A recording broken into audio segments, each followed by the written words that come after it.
একটা নির্দিষ্ট সময়ের পরে একজন robotic information minister chief guest হবেন শাকিল চৌধুরীর অনুষ্ঠানে।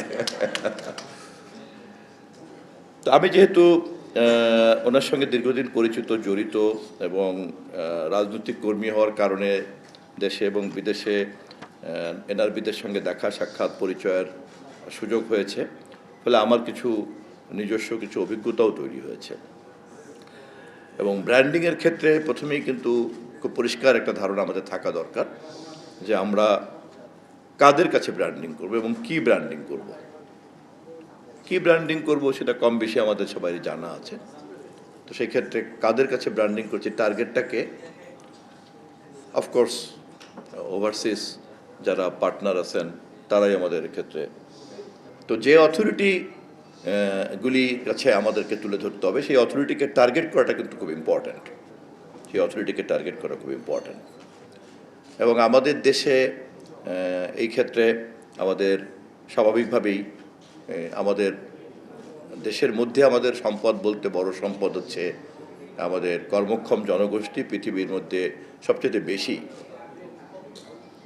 এবং এই যে গার্মেন্টস শিল্পটা গড়ে উঠেছে, এবং যদি কোনো ইনভেস্টর আমাদের এখানে আসতে চান, তার কিন্তু প্রধান কম্পোনেন্ট হচ্ছে এইটা, যে এখানে গেলে সস্তা লেবার পাওয়া যাবে। এখানে যে কারণে চীন এবং ভিয়েতনামের সঙ্গে আমরা কম বেশি টিকে আছি গার্মেন্টসে এ পর্যন্ত, এবং মার্কিন যুক্তরাষ্ট্র, ইউরোপিয়ান ইউনিয়ন আমাদের ডেস্টিনেশন এক্সপোর্টের জন্য। তো ফলে আমাদের কিন্তু মূল সম্পদ হচ্ছে এই কর্মক্ষম জনগোষ্ঠী, এবং এটা কিন্তু বেশি বছর থাকবে না। এটা 2040-45-এর পর থেকে কিন্তু আমরা এই ডেমোগ্রাফিক্যাল ডিভিডেন্ড এটা কিন্তু ফুরিয়ে যাবে। ফলে এটা থাকতে থাকতেই কিন্তু এটাকে ব্র্যান্ডিং করা, এবং যারা বিশেষ করে বিডা, তারপরে অন্য যারা সংশ্লিষ্ট মন্ত্রণালয় সংস্থা, বিশেষ করে পররাষ্ট্রমন্ত্রী এবং অর্থমন্ত্রী, তারা তো আছেনই। এনআরবির মতো অর্গানাইজেশনের কিন্তু আমি মনে করি যে আপনাদের এটা একটা খুব গুরুত্বপূর্ণ এরিয়া হতে পারে তুলে ধরার জন্য।